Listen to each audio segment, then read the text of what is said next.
This is 16.6, day 3.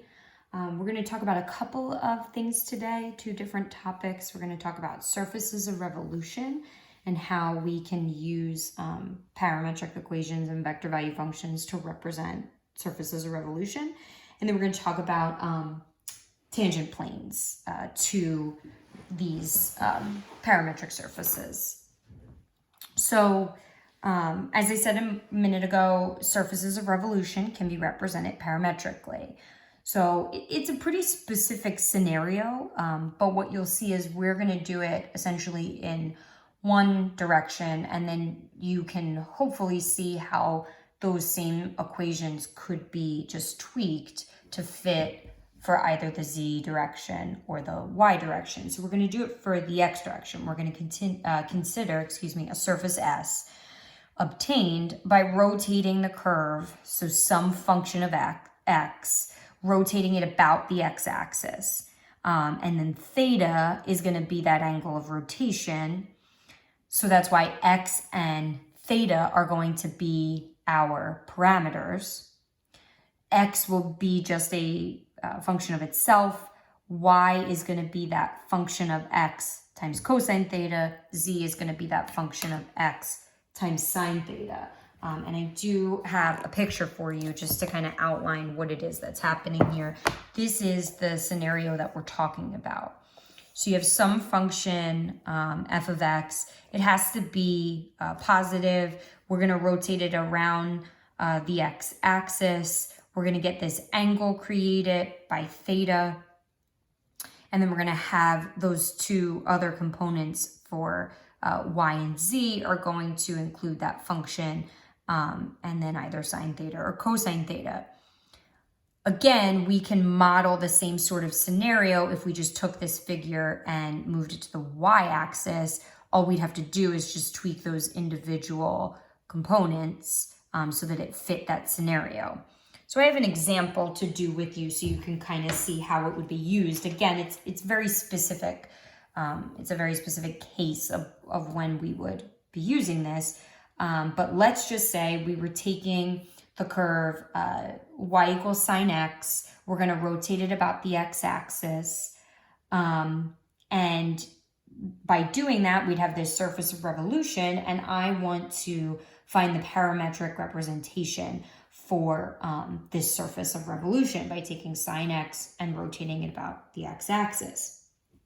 So if I think about doing that, I'm really just following what's up here from before. It's pretty straightforward if you can kind of get through the visual for it. X is just going to be x. Y is going to be whatever that function of x that was given to me, right? That function that is being rotated. And then just times cosine theta.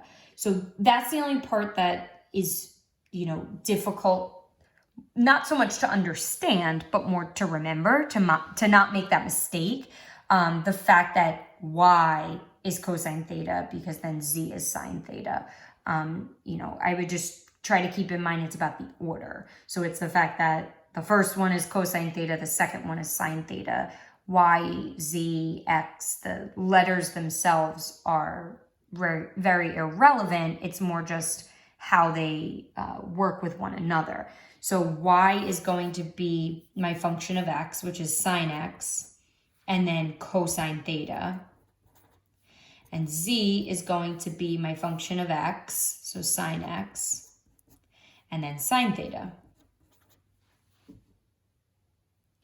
That would be my parametric equation for my surface of this surface of revolution that I'm generating by rotating the curve y equals sine x about the x-axis. And then obviously I just have those restrictions on my parameters x and theta. I was told that x was between 0 and 2 pi, and theta is also between 0 and 2 pi. And I have a picture for you for that specific scenario as well. So again, here's that picture for that, that concept of rotating your function f of x around the x-axis and sort of seeing, that point that's going to be on my surface and how are the components of that point generated. So hopefully you can kind of see those vertical and horizontal components, and that's why we're getting our f of x cosine theta, f of x sine theta. This would be the specific example that we just went through. So x equals x, y equals sine x cosine theta, z equals sine x sine theta. And if we restrict it between 0 and 2 pi and 0 and 2 pi, this would be the figure that we generate. Again, that's really all we're going to talk about in terms of the surfaces of revolution. Like I said before, you could take this same setup and just flip-flop your variables. So if, this seems like a very specific situation, and it is, but we could extend it to fit situations where we were revolving around the y-axis or the z-axis. So it is a little less restrictive than it might seem initially. The next piece that we're going to do here for today, I'm going to walk you through tangent planes. So our goal now, we want to find the tangent plane to a parametric surface S, traced out by this vector function x, y, z, all three components there, functions of our two parameters u and v. So walking you through kind of the thought process, I also have some good visuals from the book for this, but let me start with that because I think the visual really helps to draw upon the conclusion here and what we're going to find.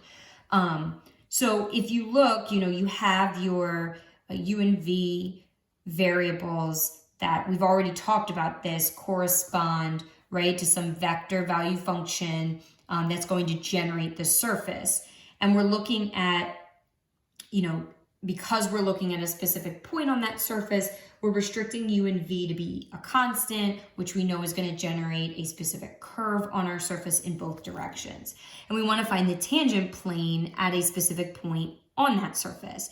So hopefully you can kind of logic through these two vectors that we're going to see emerge, r sub v and r sub u. And they are going to involve, in terms of their components, hopefully it makes sense that they would involve our partials. So if you notice, I actually have the next two pieces right here. So I'm just going to show you from here, and then I will write it on our paper as well. So I have my vector r sub v, right, is going to be, for each of those components, my partial of x with respect to v, my partial of y with respect to v, my partial of z with respect to v. And r sub u is going to look very similar. I'm going to take the partials for each of my three components, but this time with respect to u. So I'm going to write that down, and then there are some notes that we're going to make with regards to the cross product of r sub u and r sub v, because that's essentially, hopefully you get that that's where we're going. Our goal is going to be to find that cross product because we're trying to find equations of the tangent planes. So like we just said a little while ago, r sub v is just going to be all your partials with respect to v.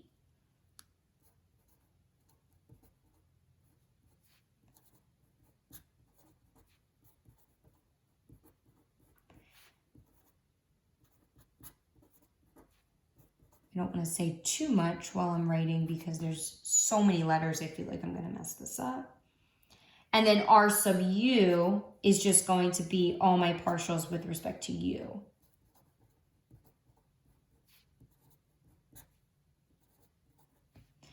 And again, we're going to be looking at the cross product.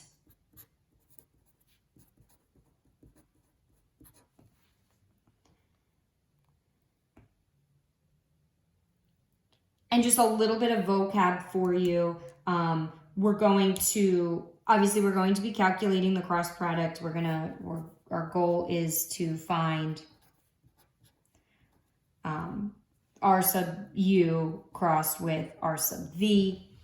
Our tangent plane is going to contain the vectors r sub u and r sub v, and the vector r sub u cross r sub v, this vector, the result from that cross product, is going to be the normal vector to the tangent plane, right? So we're going to find this. This is going to be the normal vector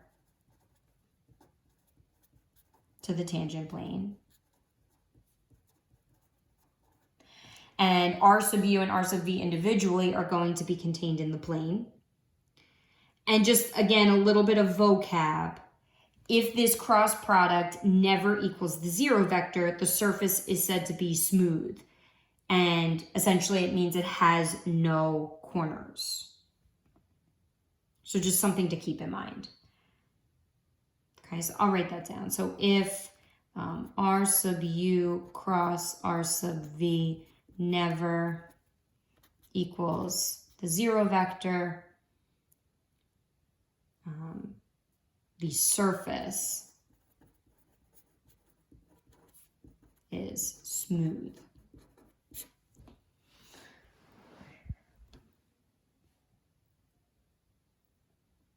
So let's walk through an example. I think once you see the example, I think you'll be pretty set on the thought process behind it. So I have my parametric equation here for my surface. So I have x equals u squared, y equals v squared, z equals u plus 2v, and I'm looking at the point 1, 1, 3.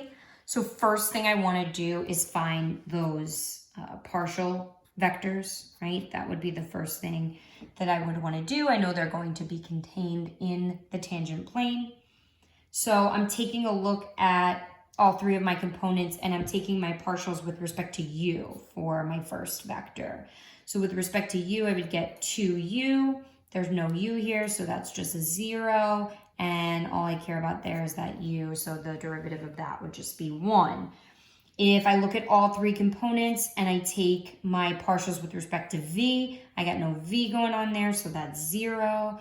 My derivative here would be 2v, and my derivative just with respect to v would be 2. I'm going to do cross product, good old cross product, right? So ru crossed with rv, I, j, k, 2u, 0, 1, 0, 2v, 2, I, j, k, 2u, 0, 1.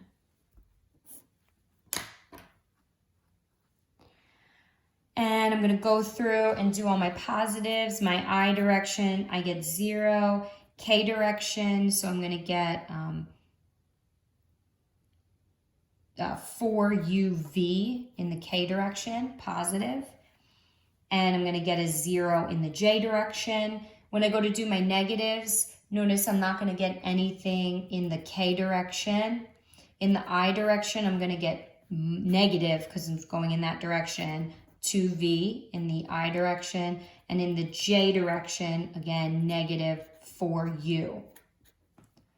So my result here is going to be negative 2v, negative 4u, 4uv. So that's my cross product, but remember, I'm looking at the specific point 1, 1, 3. So x, which is u squared, is equal to 1. Y, which is v squared, is equal to 1. And z is equal to 3, which is u plus 2v. If I solve all of those to try to figure out what u and v are, obviously u and v could be positive or negative 1, but then to also fit this third equation, hopefully you can see that u and v are both a positive 1, which means my normal vector, plugging in 1 for both u and v, would be negative 2, negative 4, 4. And now I'm just writing that equation with my normal vector, and my point is 1, 1, 3. So this is pretty straightforward. So negative 2 times x minus 1, minus 4 times y minus 1 plus 4 times z minus 3 equals 0.